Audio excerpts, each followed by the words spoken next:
यदा यदा हि धर्मस्य ग्लानिर्भवति भारत अभ्युत्थानम् अधर्मस्य तदात्मानं सृजाम्यहम् परित्राणाय साधूनां विनाशाय च दुष्कृताम्। भाग उठा दिए, स्लाइड पढ़ रहा है। हाँ, वेरी गुड। हम सब कितने भाग्यशाली हैं। फक्र होता है गुरु जी के ज्ञान पर।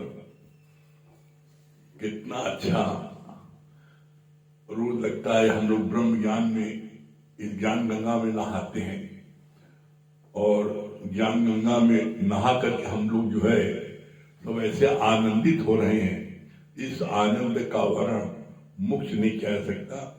ये गूंगा खाए गुड़ और बखान न कर सके, वो हम लोगों का हाल है। ये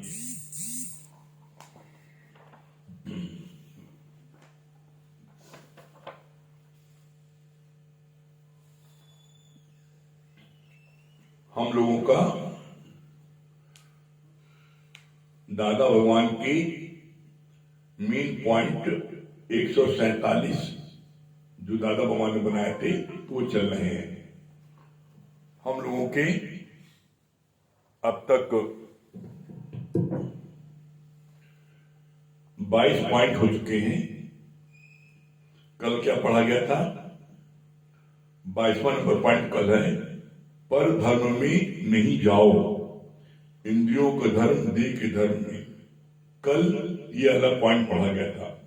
आज 23 नंबर पॉइंट है, जो भी सीखा है सब भुलाओ, खाली होकर आओ तभी भगवान मिलेगा।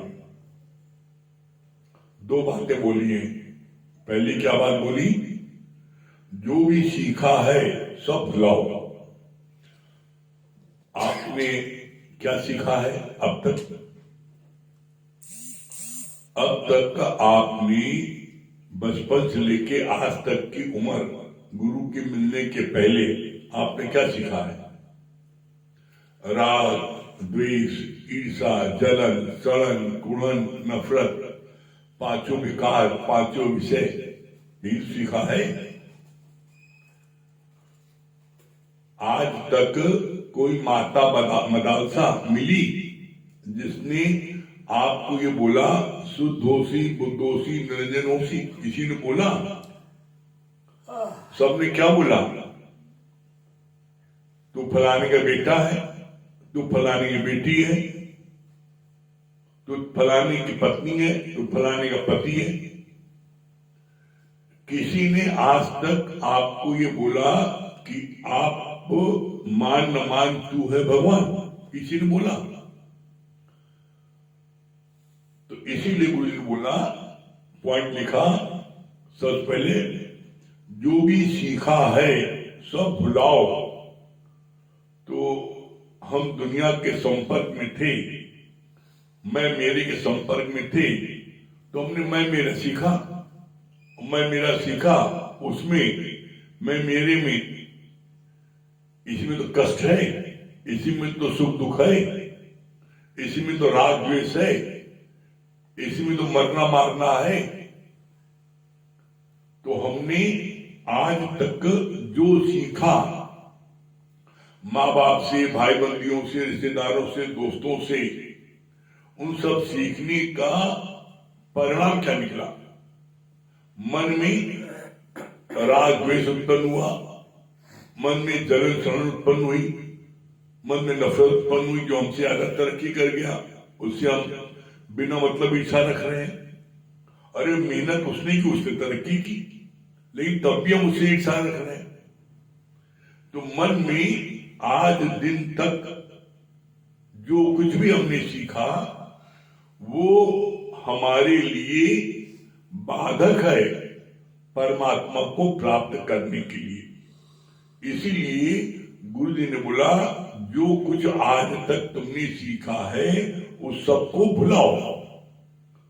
यहां कैसे भूलेगा? इसको गुरु रोज ज्ञान सुना करके क्या करता है, अपनी इस रबड़ से, ज्ञान के रबड़ से मिटाता है जो तुमने लिखा है। तो क्या बोला इसमें कहा खाली होकर आओ, भगवान मिलेंगे। जब जो पन्ना आपका भरा है, उस पन्ने में जो लिखा है राग द्वेष नफरत, ये सारी बातें जो है उसको गुरु पहले अपनी ज्ञान की रबड़ से उसको मिटाता है। जब वो सारा मिट जाता है, पन्ना खाली हो जाता है, तब गुरु उसमें जो है फिर ज्ञान के शब्द लिखते हैं। जब पन्ना पहले से ही लिखा हुआ है तो गुरु क्या लिखेगा? तो इसीलिए गुरु बोला पहले खाली होके आओ, और जब आप खाली होके आओगे तो गुरु उसमें ज्ञान भरेगा और तब आपको मुक्ति मिलेगी। कैसे? आप कितने उदाहरण ले लो। पहला उदाहरण, बांसुरी जब खाली होती है तब उसमें मधुर ध्वनि निकलती है। तबला खाली होता है तब वो जो है बजता है। ढोलक खाली होती है तब बजती है। घड़ा खाली होता है तब बजता है। उसी तरीके से जब जीव खाली होता है तो भगवान के भजन गाता है। अगर उसके अंदर पहले से सब कुछ भरा है तो उसको सिखाना बड़ा मुश्किल होता है, बड़ी भारी बीमारी है। आई नो मैं सब जानता हूं, हमें कोई क्या बताएगा? और जो ये बोलता मैं सब जानता हूं, सत्यता ये वो कुछ नहीं जानता, महामूर्ख है वो। और जो महामूर्ख होता वही बोलता मैं सब जानता हूं। क्यों? अगर सब जानते तुम तो काहे आज रोते क्यों हो?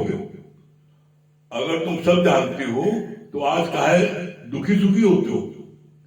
तुम सब जानते हो तो फिर काहे आज जो है किसी से लड़ाई झगड़ा करते हो?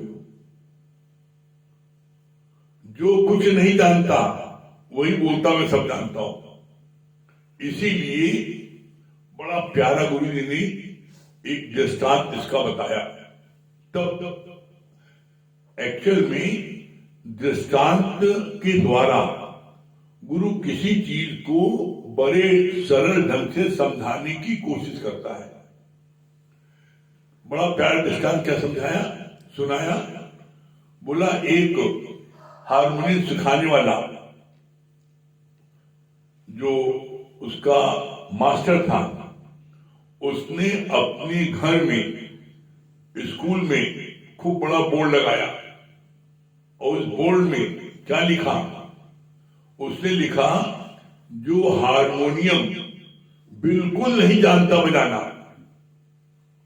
उसकी फीस है मात्र 100 रुपए। जो बिल्कुल भी हारमोनियम पर हाथ रखना नहीं जानता, बजाना नहीं जानता, कुछ नहीं जानता एबीसीडी, उसकी फीस है मात्र 100 रुपए। और जो हारमोनियम के बारे में जानता है उसकी फीस है 500 रुपए। और जो हारमोनियम के बारे में बहुत कुछ जानता है उसकी फीस 1000 रुपए। तो जितने लोग उधर से निकले कहीं मास्टर पागल है क्या? तो लोगों ने पूछा कुछ नहीं, बस लोग उसको समझे ऐसी। तो एक सीखने वाला उसने कहा जाके पूछे तो आखिर क्या इसका रहस्य है? तो उसने जब पूछा रहस्य क्या, भाई आप जो लोग बहुत जानते हैं उनको तो आपको थोड़ा बताना पड़ेगा, और जो बिल्कुल नहीं जानते उनको आपको बहुत बताना पड़ेगा। तो आपने फीस उल्टा रखा है। जो बिल्कुल नहीं जानता उसकी फीस रखी मात्र 100 रुपए, और जो बहुत जानता है उसकी फीस 10 गुना ज्यादा 1000 रुपए रखी। ऐसा क्यों? तो उसने समझाया, बताया। क्या बोला? कहा जो बिल्कुल कुछ नहीं जानता तो उससे हम जो कहते हैं उंगली यहां रखो, इसमें निकलेगा सा, इसमें लिखिए गा, इसमें लिखे मा, सा रे गा मा पा धा नी सा। ये उंगली रखो, इसमें निकलेगा। उसको हम एक बार बताते हैं और वो उंगली वहां रखता है और बजाने लगता है। उसको सिखाने में हमको बहुत कम समय लगता है। और जो थोड़ा वो जानता है, जो हारमोनियम में, वो हमसे बहस करता है कि यहां क्यों रखें, यहां रखें, देखिए इसमें अच्छा स्वर निकलता है। तो उसको समझाने में हमको, जो बिल्कुल नहीं जानता है, उससे 5 गुना ज्यादा समय लगता है उसको बताने में। इसलिए उसकी फीस 5 गुना ज्यादा है। और जो बहुत जानता है उसको समझाने में 10 गुना ज्यादा लगता है। वो मानते नहीं मेरी कोई बात। उसको हम जब कोई बात बोलते हैं, जब उसको हम कोई बात बोलते हैं, ऐसे रखो, तो हर बात में आर्गुमेंट करता है। ऐसे क्यों रखें, ऐसे क्यों रखे भैया, आप बताइए। तो उसको एक एक शब्द समझाने में जो बिल्कुल ना समझ है, उससे 10 गुना ज्यादा हमको समझाने वक्त लगता है। इसलिए मैंने उसकी फीस 10 गुना ज्यादा रखी है। यही सेम चीज यहां पर ज्ञान में है। जो यहां पर ज्ञान में मैं बहुत ज्यादा जानता हूं, तो वो सबसे पीछे रह जाता है। क्यों? क्योंकि वो गुरु के वचन को मन मना भाव के सुनते नहीं ना। अरे क्या बताएंगे, हम सब जानते। वो उसके अंदर में वो श्रद्धा, वो भक्ति, वो सीखने की लर्निंग उसके अंदर में नहीं रहती। तो परिणाम ही होता है कि गुरु कितना भी बता रहा है, वो उसके अंदर नहीं जाता। उसका जो पानी की बाल्टी होती है, उसकी उल्टी रखी होती है, पानी से बाहर निकल जाता है। घड़ा उसका उल्टा रहता है, बैठा जरूर रहता है, लेकिन उसका एकाग्रता नहीं रहती, जिसके कारण से उसके अंदर वो ज्ञान कुछ नहीं आता। और इसका प्रमाण है, इसका प्रमाण क्या है? कभी भी उनसे पूछो, तुमने क्या सुना? 1 घंटे पौन घंटे सत्संग सुना, कम से कम 100 वाणी निकली गुरु मुख से। क्या सुना? तो बस एक रटी रटाई बात बोल देंगे, मैं आत्मा हूं, मैं भगवान। अरे तू चल भी नहीं क्या होगी, तो वो टॉपिक ही नहीं चला। एक बात उन्होंने ये सुनी, बस मैं आत्मा हूं। आत्मा के क्या लक्षण है? जो आत्माकार हो जाता है, वो सुख में, दुख में, मान में, अपमान में, लाभ में, हानि में, जीवन में, मरण में, सब में सम रहता है। वो भो भो करके रोता नहीं ना, वो चिल्लाता नहीं है, जरा जैसी बात पर लड़ाई झगड़ा नहीं करता, जरा जैसी बात पर उसका मुंह नहीं बन जाता, वो हमेशा एक रहता है। तो बोला ऐसे में आप देख लो, जो लोग इनको बोलते हैं क्या है, बोलता ब्रह्म ज्ञानी। तो जो बोलता ब्रह्म ज्ञानी होता है, उसकी एक दिन पोल खुल भी जाती है। कैसे पोल खुल जाती है? एकदम उसी पंडित की तरह। एक पंडित जी थे, वो अपने उसके जजमान का जो है, उनका बहुत नुकसान हो गया व्यापार में। तो उनका बेटा ऐसा भी होता है, कोई बात नहीं, भरपाई हो जाएगी। उनका भाई मर गया, बोला बेटा ऐसा भी होता है। बेटा मर गया, ऐसा भी होता है बेटा। पत्नी मर गई, ऐसा होता है बेटा, कोई मतलब कोई बात नहीं है। बड़ा समझाया।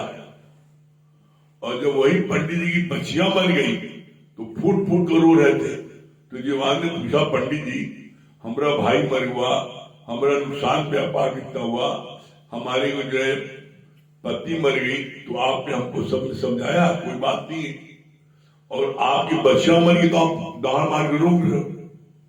तो बोला ब्रह्म, बोलता ब्रह्म ज्ञानी जो है वो उसकी स्थिति कुछ नहीं रहती। जरा सा भी कोई अप एंड डाउन जीवन में आता है तो उसकी सारी कलाई खुल जाती है। तो यही बात यहाँ बोली कि पहले खाली होके आओ, जब खाली होके आओगे तब गुरु उसमें ज्ञान भरेगा, और जब ज्ञान भरेगा तब क्या होगा, तब उसमें ज्ञान भरेगा तो उसमें से भगवान प्रकट होगा। भगवान प्रकट कैसे होगा, जब ज्ञान भरेगा तो आप ज्ञान के द्वारा अपने को ये जानोगे कि मैं ब्रह्म हूं, मैं भगवान हूं, ज्ञान के द्वारा। बाकी गंगा नहा करके, पूजा करके, पाठ करके, व्रत करके, कुछ भी, कोई भी सत्कर्म कर लो, कुछ भी कर लो, तो आप अपने को ब्रह्म नहीं जान सकते। ब्रह्म आप अपने को तभी जान पाओगे जब आप ब्रह्म ज्ञान गुरु मुख से सुनोगे, अन्यथा अपने को ब्रह्म जानना असंभव है। एकमात्र जब सदगुरु के मुख से ये ब्रह्म ज्ञान सुनते हैं तो वो गोली तरह हमको असर करता है, वो वाणी हमको गोली तरह लगती है, और जब लगती है तो ऐसा हो नहीं सकता कि जीवन में परिवर्तन आए। क्यों बोला ऐसा? इसलिए जैसे दूध में जामुन डाल दो तो दूध, जामुन डालने पर वो दूध अब दही ही बनेगा। अगर दही ना बन पाया तो दूध वापस नहीं बन पाएगा, वो खराब हो जाएगा। तो इसी तरीके से जब हम सदगुरु के मुख से ब्रह्म ज्ञान सुनते हैं तो मेरे अंदर से ब्रह्म प्रकट होगा ही होगा। अगर ब्रह्म प्रकट नहीं होगा तो अब तुम शैतान में नहीं बन सकते। क्यों?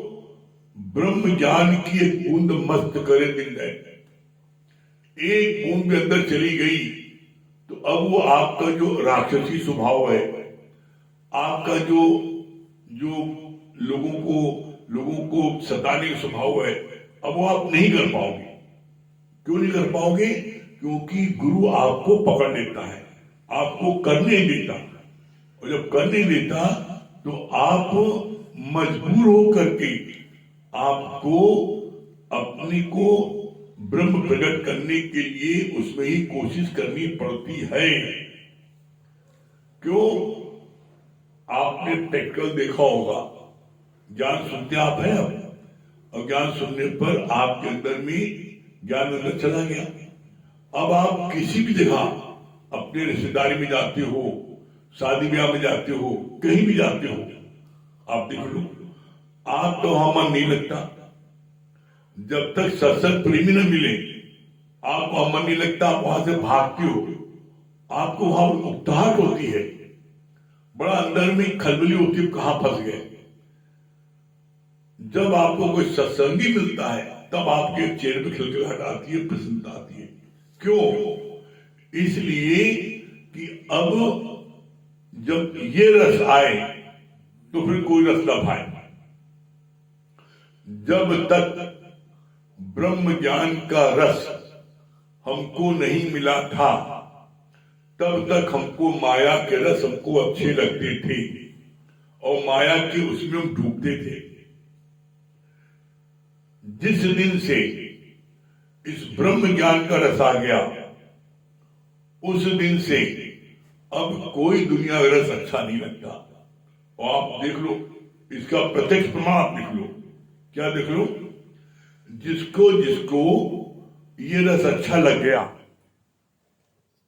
जिसको जिसको ये रस अच्छा लग गया, वो क्या होता है आप देखो, वो जो है सत्संग के समय आंधी तूफान की तरफ भागता है। सत्संग के समय वो जो है कहीं भी रुक नहीं पाता, सत्संग के समय कहीं रुक नहीं पाता। एकदम उसके अंदर में हलचल होने लगती, कैसे हम जल्दी पहुंचे, कैसे हम सत्संग में पहुंचे।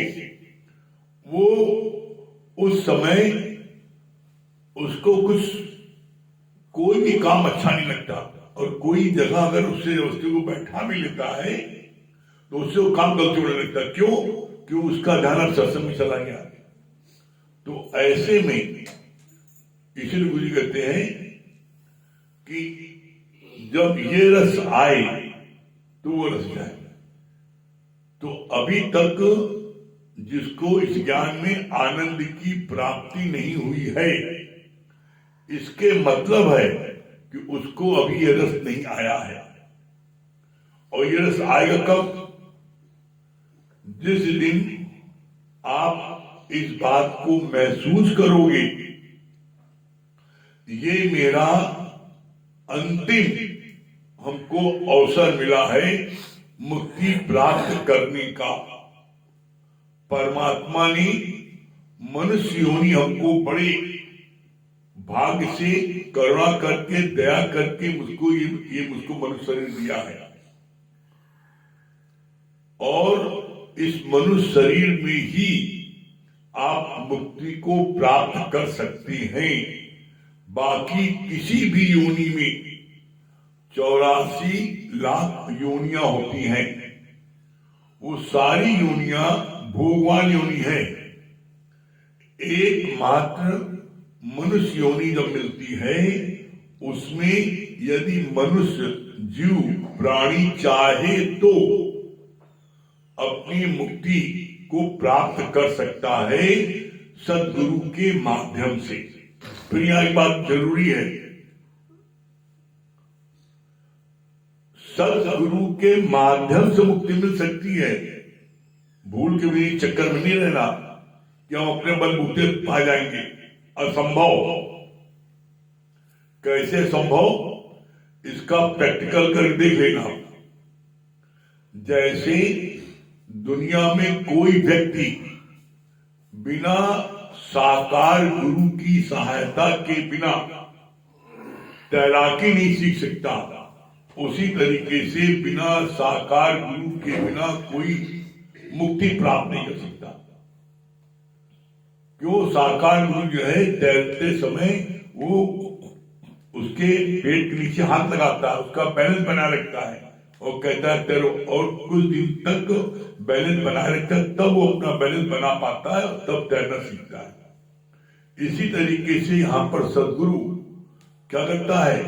तुम्हारे को बैलेंस बना रखता है। नहीं मान तू है भगवान, वो तुम्हारे को रोज इस बात के लिए तुम्हें जागृत करता है। और जब आप गुरु के ज्ञान से आप भरपूर हो जाते हो, तब आप खुद बोलते हो, अपने जीवन में परिवर्तन को देखकर गुरु के ज्ञान प्रकीर्णन हुआ। इसीलिए लाइन आती है, मत कोई भूले भ्रम संसार, गुरु बिन कोई न उतरे भव पार। हम सब बड़े भाग्यशाली हैं जो हमको ऐसा सच्चा सदगुरु मिला, जिसकी कृपा से आज हम सबको परम आनंद की प्राप्त हो रही है। आगे हम भैया बताएंगे।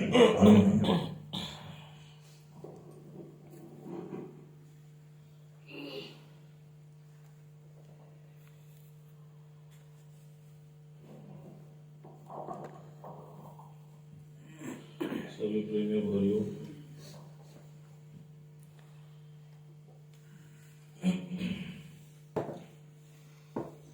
देखिए अभी जैसे वाणी चल रही थी टीचर के बारे में कि वो टीचर ने बोर्ड लगाया था ना कि जिसको ज़्यादा आता है उसकी प्राइस और ज़्यादा है, और जिसको कम आता है उसकी कम, और जिसको बिल्कुल नहीं आता उसकी बहुत कम। तो इस ज्ञान में जो सबसे इम्पोर्टेंट चीज़ है वो आप कभी अनुभव करिएगा, वो सिर्फ एक है, और वो है आपके ऑब्जर्वेशन। जैसे एक क्लास में 50 स्टूडेंट पढ़ते हैं, टीचर एक ही होते हैं, लेकिन ऑब्जर्वेशन 50 की अलग होती है, और जिसकी जितनी अच्छी ऑब्जर्वेशन होती है आप देखिए उसके उतने अच्छे मार्क्स आते हैं। दूसरा उदाहरण देख लीजिए। डॉक्टर, एक डॉक्टर 20 साल पढ़ाई करता है और 20 साल पढ़ाई करने के बाद सबको एमबीबीएस की डिग्री मिल जाती है, लेकिन एक डॉक्टर के यहाँ तांता लगा होता है, उसकी फीस ही होती है 2000 रुपये, और वही डिग्री लिए हुए डॉक्टर उसकी फीस 100 रुपया होती है, लेकिन उसके बाद भी कोई नहीं आता। कारण क्या है? ऑब्जर्वेशन। फिर तीसरा उदाहरण ले लीजिए, वकील। 20 साल वकील भी पढ़ाई करता है, सारे नियम सारे कानून वो भी ऑब्जर्व करता है, लेकिन एक वकील के पास टाइम नहीं होता, उसकी फीस लाखों में होती है, और कोई वकील ऐसा भी होता है कि वो 100 रुपए भी नहीं कमा पाता। डिग्री दोनों के पास होती है। कारण क्या है? ऑब्जर्वेशन। पुलिस में ले लीजिए, सब उतनी ही पढ़ाई करते हैं, सब आईपीएस होते हैं, लेकिन किसी को पदक मिल जाता है, किसी को राष्ट्रपति पदक मिलता है। क्यों मिलता है? ड्यूटी तो सब उतनी ही कर रहे हैं। कारण क्या? ऑब्जर्वेशन। अध्यात्म में ले लीजिए, गौतम बुद्ध को देख लीजिए। महात्मा बुद्ध के लिए वहां के जो पंडित थे उन्होंने क्या कहा था राजा से कि जो तुम्हारा बालक है ये या तो ये बहुत यशस्वी राजा बनेगा और या ये बहुत बड़ा संत बनेगा। तो उनके पिता उनको कहीं जाने नहीं देते थे ना, लेकिन किसी कारणवश एक बार वो बाहर निकले और उन्होंने सिर्फ एक बार मुर्दा देखा और वहीं से उनको विरक्ति आ गई। आप सोचो क्या था वो? ऑब्जर्वेशन। उनको लगा ना कि इस देह में क्या रखा है, मुझे भी वृद्ध होना है, मुझे भी मृत्यु प्राप्त होनी है। तो वहां से उनको कैसे ज्ञान लग गया? आप सोचिए। तो वो क्या चीज है जो आपको दूसरों से भिन्न करती है? वो है ऑब्जर्वेशन। और ध्यान रखिएगा, जिसकी ऑब्जर्वेशन जितनी स्ट्रांग है वो आज देख लीजिए उसी पायदान पर बैठा है। अब आ जाते हैं सत्संग पे। गुरु 3 प्रकार से तारता है। पहला, वाणी से। गुरु की निराकार वाणी होती है, वो आपको जीवन में मार्गदर्शन देती है। उस वाणी के सहारे ही तो आपको ताकत मिलती है। आप रोज गुरु की वाणी का अनुसरण करते हैं और अपने को कितना एनर्जेटिक फील करते हैं। आप सोचिए, किसी से भय नहीं लगता आपको। क्यों? क्योंकि आपके अंदर तक सफाई हो जाती है। गुरु आपके अंग संग होता है वाणी रूप में। सोचिए, तो गुरु तो हर एक के घट में वास कर रहा है ना, वो निराकार रूप के, वो वाणी के रूप में। तो गुरु तुमको वाणी से तारता है। फिर गुरु तुमको दृष्टि से तारता है। भगवान ने क्या बोला? नजर गुरु की जिस पे हो जाए बंदे से वो तो खुदा हो जाए। आप सोचो जरा, गुरु की नजर जिस पे पड़ जाए वो नूरानी नजर, बंदे से वो तो खुदा भी हो जाए। आप सोचिए। लेकिन भगवान ने क्या कहा? 2 इज कंपनी, 3 इज नन। तुम्हारे ऊपर गुरु की दृष्टि कब पड़ेगी? जब तुम गुरु के समक्ष रहोगे। जब तुम गुरु के समक्ष ही नहीं रहोगे तो तुम्हारी ऊपर गुरु की दृष्टि कैसे पड़ेगी? और फिर वही वाली बात आ गई, ऑब्जर्वेशन। गुरु की दृष्टि किस पे पड़ती है? जो पलक के इशारे पे कार्य करता है। आप सोच लो, भगवान राम की दृष्टि किस पर पहले पड़ती थी? कल्पना करके देखो, हनुमान जी पे पड़ती थी ना। क्यों? क्योंकि वो पलक के इशारे पे काम करते थे। कुछ होता था पहले निगाह ढूंढते थे कि हनुमान। आप अपने अंदर झांक के देख लो कि आप किस कैटेगरी में आ रहे हो। हनुमान जी की कैटेगरी में आ रहे हो, शबरी की कैटेगरी में आ रहे हो, लक्ष्मण जी की कैटेगरी में आ रहे हो, भरत जी की कैटेगरी में आ रहे हो। आखिर आ किस कैटेगरी में रहे हो? और या फिर डॉज देने वाली कैटेगरी में आ रहे हो कि आधे में राम चाहिए, आधे में माया चाहिए। अपने से आप स्वयं बात करो, किसी को प्रमाण देने की आवश्यकता ही नहीं है। आप देखिए, सारा खेल आपके जीवन में ऑब्जर्वेशन का है। जितनी ऑब्जर्वेशन आपकी शार्प होती जाएगी, आप देखिए उतना अंदर पाक साफ आप होते चले जाएंगे। जैसे एक बार एक टीचर ने अपने स्टूडेंट्स की क्लास ली और टीचर ने बोला कि देखो एक कटोरे में ये तरल पदार्थ है और इसकी टेस्टिंग करनी है। उसने एक उंगली डाली और उसको अपने जीभ में लगा ली और बोला सारे लड़कों से कि अब तुम्हें भी ये टेस्टिंग करनी है। सब लड़कों ने कहा ठीक है सर। सब बच्चों ने उस तरल पदार्थ में उंगली डाली और जीभ में लगाई। जैसे ही लगाई तो उनकी जीभ में बहुत जलन होने लगी। क्यों? क्योंकि वो जलन पदार्थ था। टीचर ने क्या बोला? कहा तुम सारे स्टूडेंट्स फेल हो। कहा क्यों? कहा तुम्हारी ऑब्जर्वेशन पावर बहुत कम है। कहा क्यों? कहा देखो मैंने उस तरल पदार्थ में उंगली पहली डाली थी और जीभ पे उंगली दूसरी लगाई थी, और तुमने क्या किया? तुमने उंगली भी वही डाली और जीभ पे लगा भी वही। अब आप देखिए ऐसा उनको क्यों भुगतना पड़ा? क्यों? क्योंकि उनकी ऑब्जर्वेशन पावर वीक थी। इसी तरह आप देख लो, जिस प्लेटफॉर्म पे आप वर्क कर रहे हो, चाहे आप ज्ञान में आगे अग्रसर हो, जिज्ञासु अवस्था में हो, अगर आपके ऑब्जर्वेशन सही नहीं है तो आप बार बार ठोकर खाओगे, आप ज्ञान को गलत ढंग से उठाओगे।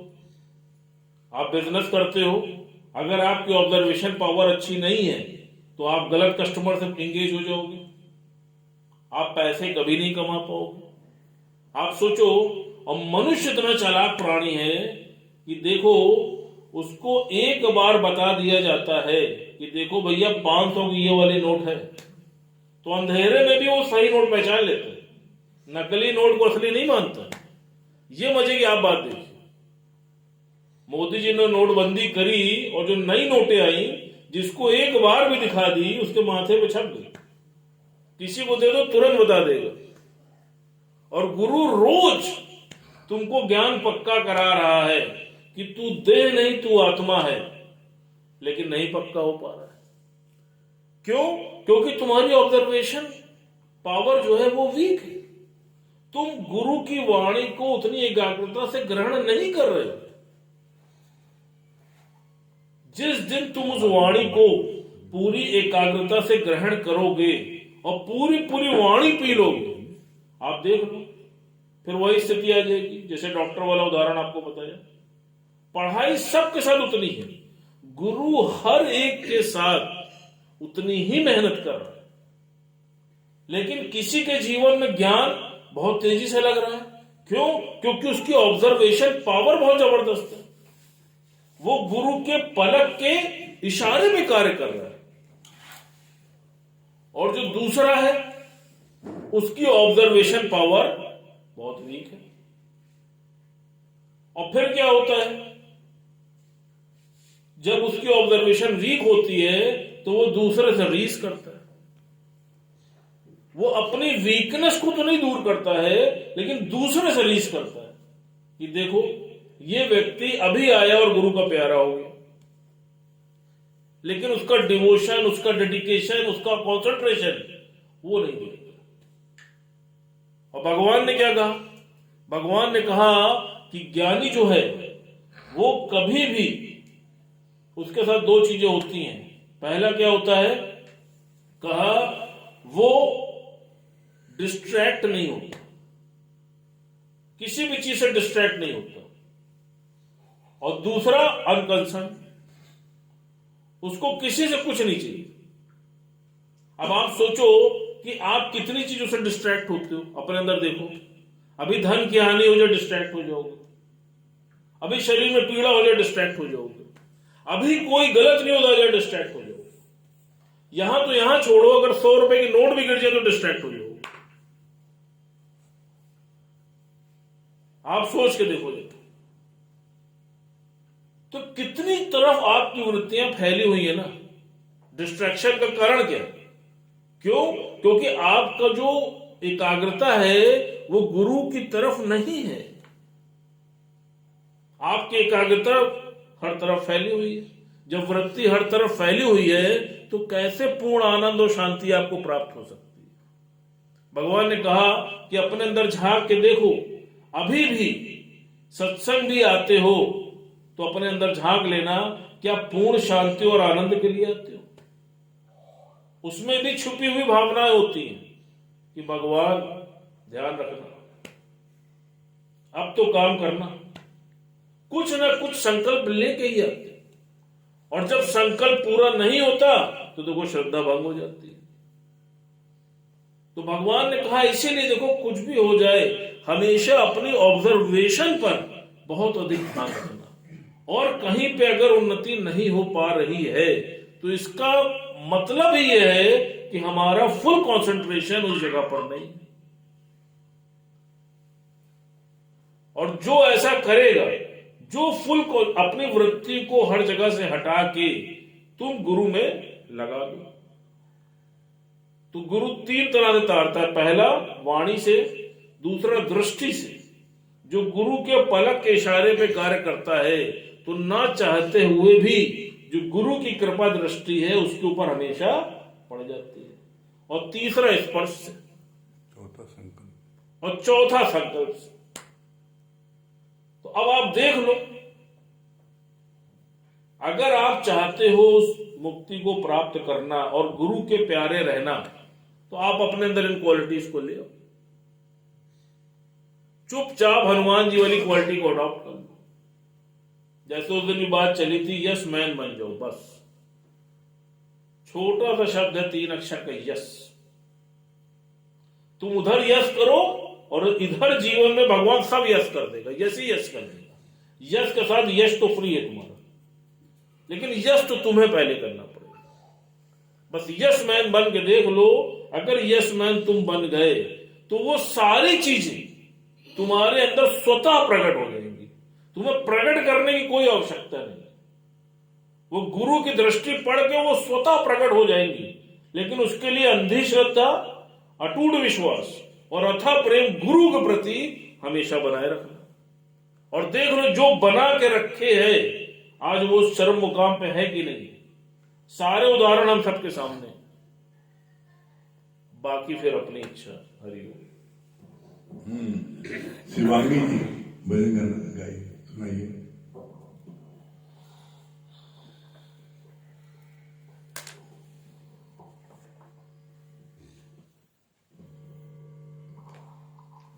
हरिओम सभी को। चरणों में तेरे रह कर सजन प्यार ही प्यार मिला। चरणों में तेरे रह कर सजन प्यार ही प्यार मिला। श्रद्धा से जब पूजा मैंने ब्रह्म का ज्ञान मिला। चरणों में तेरे रह कर भगवान प्यार ही प्यार मिला। तुम संग कैसी प्रीत लगी थी, छूटा जग मुझसे। जादू तूने ऐसा किया कि छूटा जग मुझसे।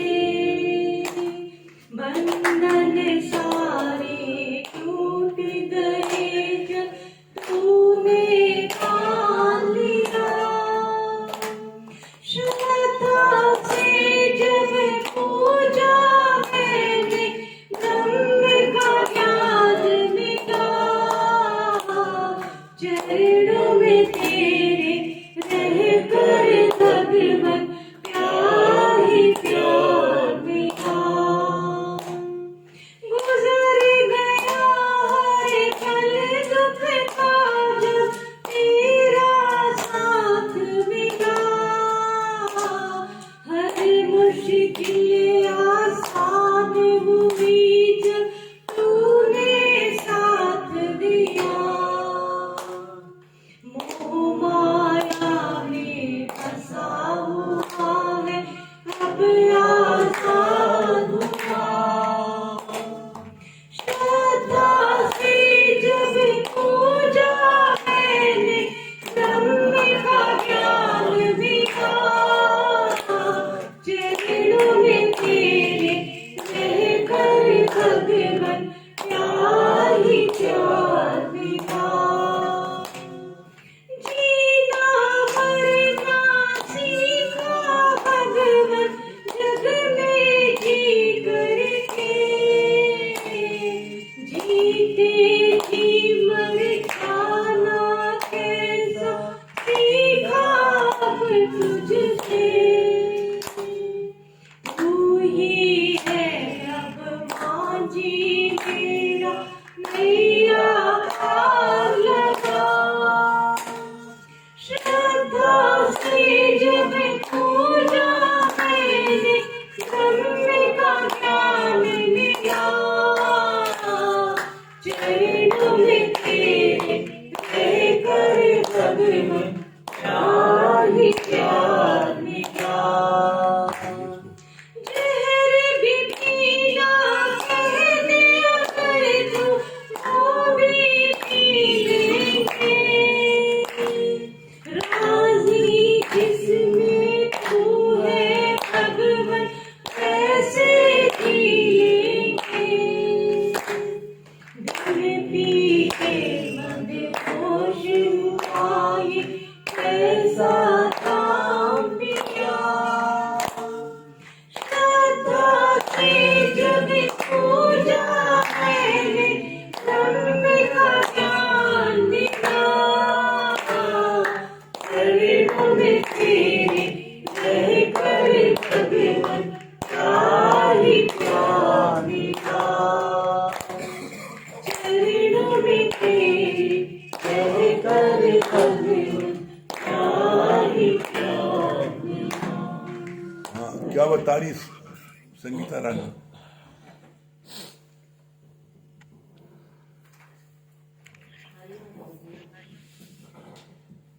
बहुत अच्छी बात लगी। अंधी श्रद्धा, विश्वास और आस्था प्रेम गुरु के प्रति होना चाहिए और गुरु से यश नहीं लेने। ये बात बहुत अच्छी है। दिनेश भैया,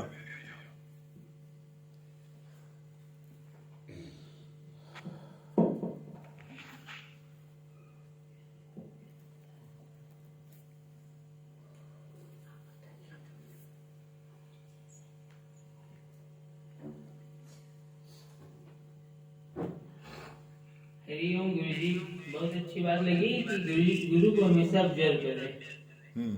नरेंद्र भाई, नरेंद्र भैया,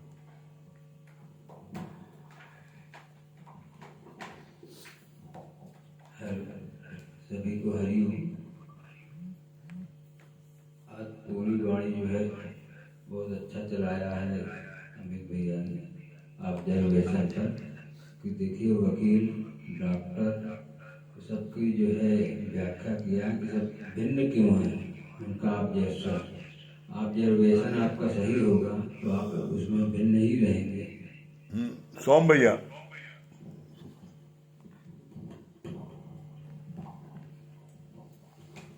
गुरु से अथाह प्रेम अटूट विश्वास रखना चाहिए और अपने आप को से सौंप देना चाहिए। हाँ, बहुत बढ़िया। हाँ, दिनेश भैया की होम मिनिस्ट्री। हरिओम गुरु जी। हरिओम भैया, बहुत अच्छा लगा। गुरु को हमेशा यश मानना। अनिल भाई, बहुत अच्छी बात है कि किसी भी सब्जेक्ट में अपना फोकस करना होता है, उसको ध्यान रखें। हाँ, दुर्गेश भैया दिल्ली। माइक पर। दुर्गेश भैया दिल्ली।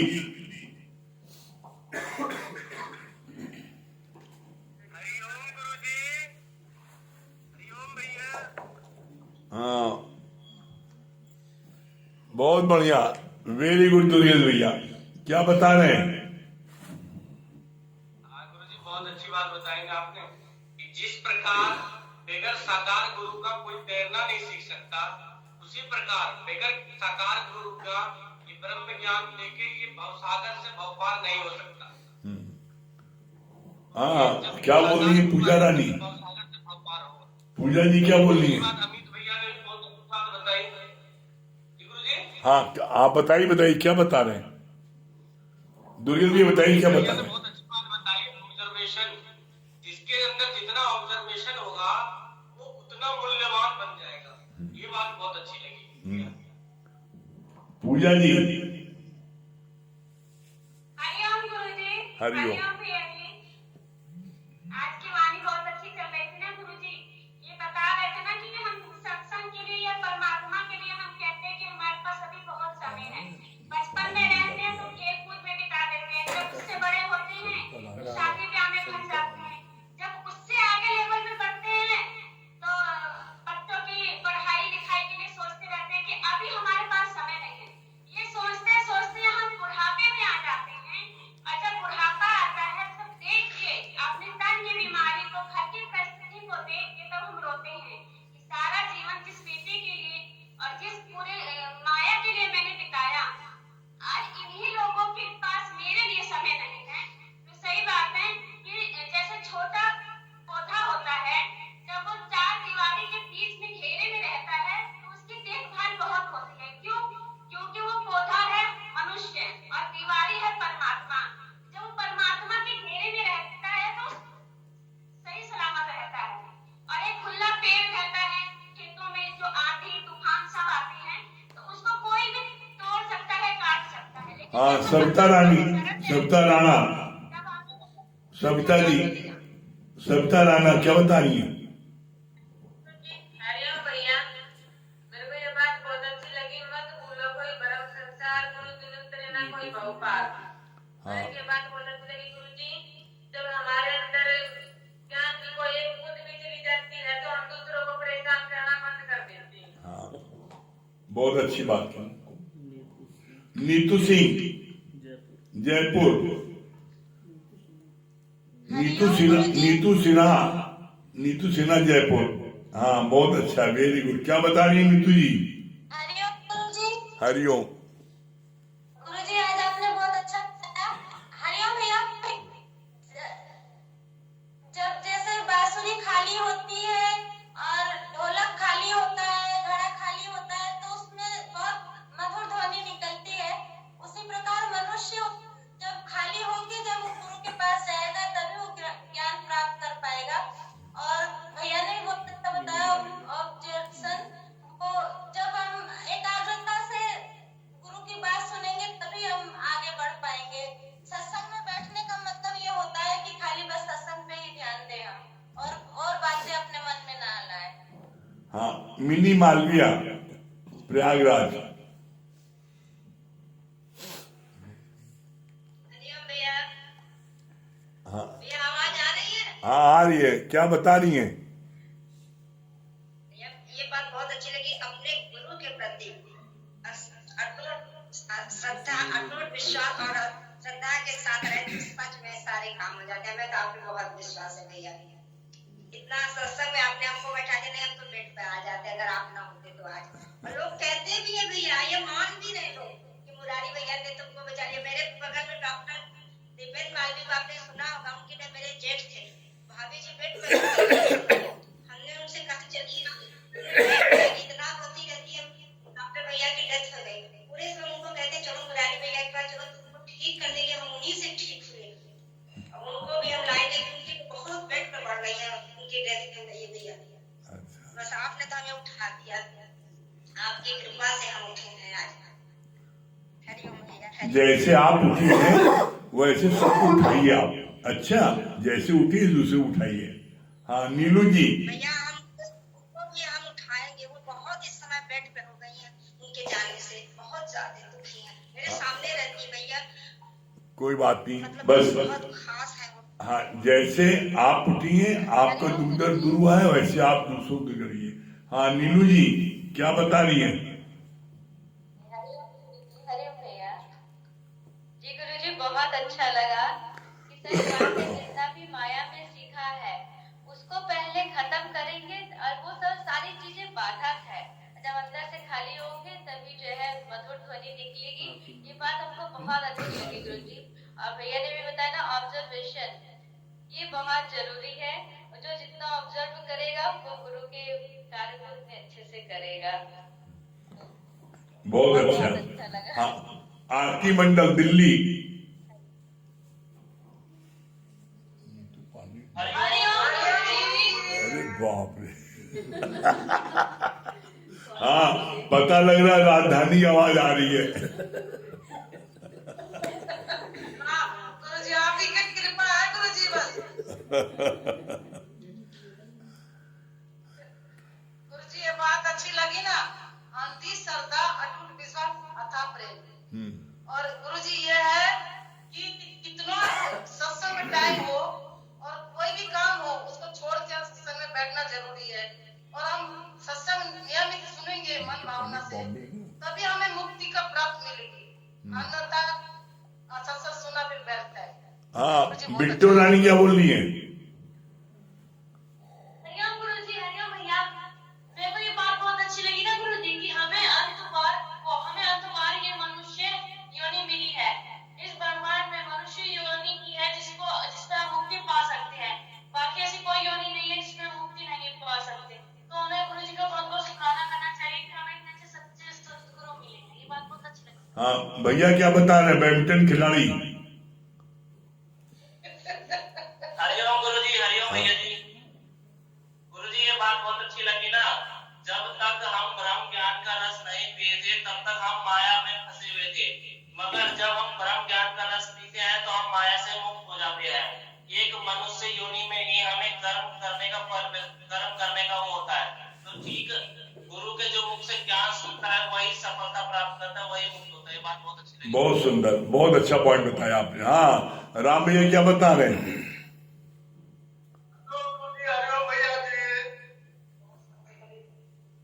हमें सुबह शाम गुरु जी का ज्ञान सुनना चाहिए, सत्संग लेना चाहिए। इससे हमारा ज्ञान बढ़ेगा और कभी हम धोखा नहीं खाएंगे। हमेशा गुरु के चरणों में प्यार बढ़ा देगा। ये बात बहुत अच्छी लगी। बहुत बढ़िया। हाँ, नीतू पांडे जी बॉम्बे। नीतू पांडे बॉम्बे। हरिओम गुरुजी। हरिओम। क्या बता रही है नीतू जी? अच्छा लगा कि गुरुजी के यस मैन बन के रहना जरूरी है और एकाग्रता बहुत जरूरी है। अगर हम सत्संग में बैठ रहे हैं तो एकाग्र होके बैठे। बहुत अच्छा, बहुत अच्छा पॉइंट बताया। राकेश भैया, राकेश नागर भैया।